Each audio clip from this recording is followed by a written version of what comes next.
Hey guys, and welcome back to the channel. My name is Ari, and hopefully you'll stick around for a quick video.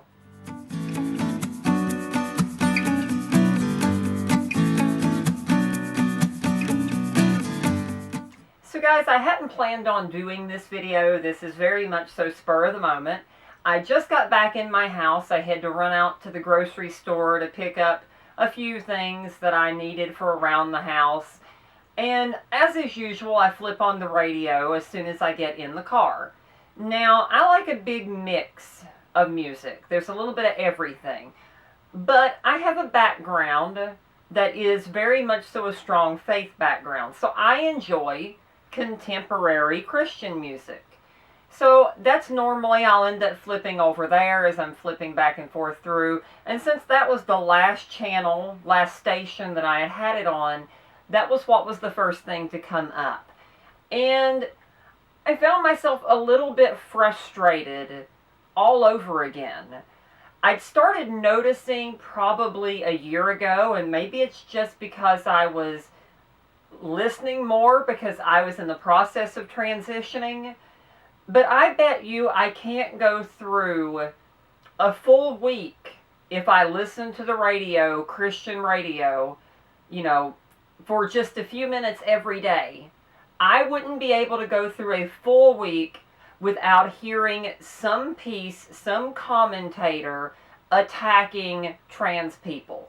That was exactly what I heard when I got to my car today. Someone speaking on a parenting book and talking about the trans agenda. And it's just infuriating for me personally.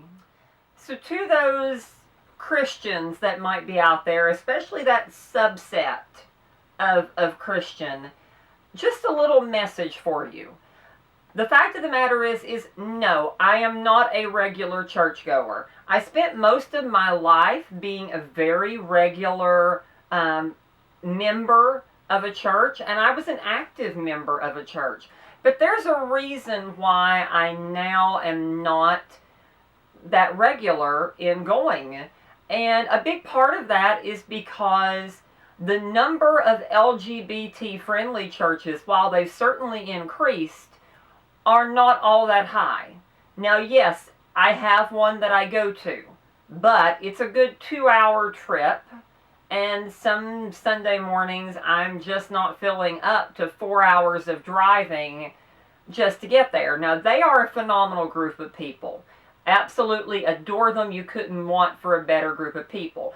But the problem is that I, as a trans person, and as a trans person of faith, could not feel comfortable walking into pretty much any church in my community.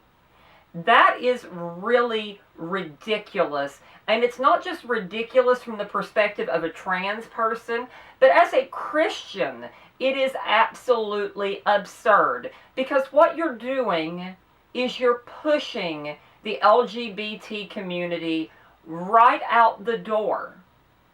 To those commentators that I run across on the Christian stations, do you really think your commentary is suddenly making a trans person go, "Oh, I'd never thought of that," and then changing their mind on something that we didn't have any real input on to start with? That doesn't happen. Your conversion therapy model is BS. It doesn't happen. The only thing conversion therapy has, and whatever you want to call it, it's still conversion therapy. But the only thing it's ever successfully done is convert a living LGBT person into an LGBT corpse. That is all it does. It diminishes self-esteem. It devalues the person.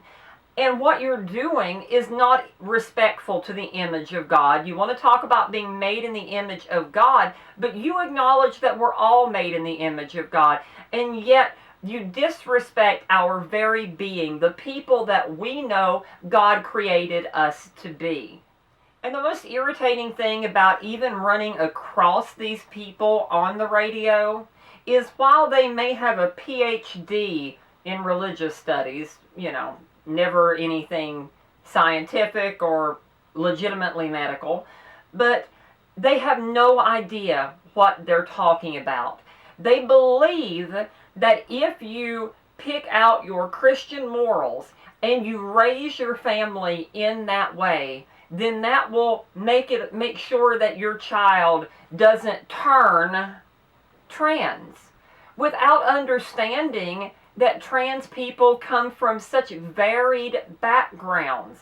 If that would work, I would not be transgender right now. My parents growing up were dedicated members of the church. My mother and my father were both Sunday school teachers. My grandfather had been a Sunday school teacher. I went to bed each night of my own choosing as a child. It wasn't forced on me by my parents. But I went to bed each night before I could even read, listening to the Bible on tape. So I literally was reading scripture before I could read. I'm not saying that makes me an expert, but I'm saying if you're going with the whole model that being trans is the wrong way and raise up a child in the way it should go, and when it grows old it won't depart from it, that's a scriptural reference for those of you who don't know, then I'm definitely the exception to what you think, because I was a child that was raised up in the way they should go. We did not have a perfect family, but I had a very strong faith base within my family. And guess what? I'm trans. And guess what? I knew I was different even well before. I didn't come out until I was 34. I knew when I was closer to 4. So just because I didn't come out until 34 doesn't mean anything changed in that time frame. What I don't think these people get is they are not helping anything. They're contributing to hate. They're encouraging families, whether they realize it or not, whether they think that's what it is or not. They're encouraging families to instill hatred in their children, or hatred of their children if their children happen to be LGBT. You know, this is not a foreign concept. We have seen conservative religious families throughout the country that end up kicking out their children because they come out as LGBT. This so-called unconditional love of Christ that you're supposed to model as a parent, and what you, Christian leader who teaches your transphobia on the radio and from your pulpit, what you have done is you have instilled so much shame into the parents that it's better to lose their child in their mind than it is to have to admit they have a trans child. That is not just wrong, given the fact that the greatest gift, the greatest responsibility the Creator could give you is caring for your children. That is downright evil. There is a reason why there is such a high homelessness rate among LGBT youth, and specifically trans youth and trans adults. It's not because they're bad. It's not because they wanted to live on the street or become addicted to drugs or alcohol or engage in prostitution or whatever they had to do. It's because this religious mentality that, in my opinion, has nothing to do with Christ, moved into the families in our country and told them basically that love your neighbor as yourself only mattered if your neighbor was white, Christian, heteronormative, cisgender.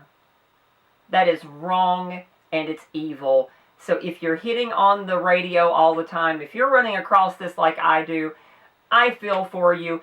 Don't let it tear you down if you are a trans person or an LGBT person of faith. These people may represent a church. They may represent a time frame in the church. But I will tell you what they don't represent, and that is Jesus Christ. The same Christ who showed compassion on those who had been subjugated and those who had been ostracized by society. Those were the first ones he went to. not with condemnation, not with judgment, but with love, forgiveness, and mercy.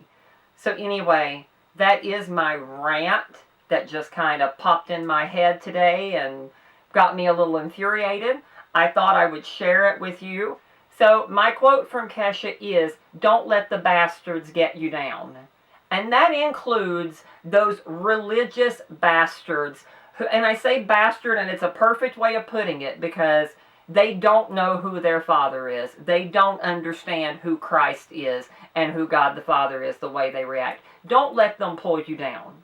Don't let the bigots, the homophobes, the transphobes, the misogynists, don't let these people pull you down. Rise up, rise above it, and know that your value is not found in their criticism.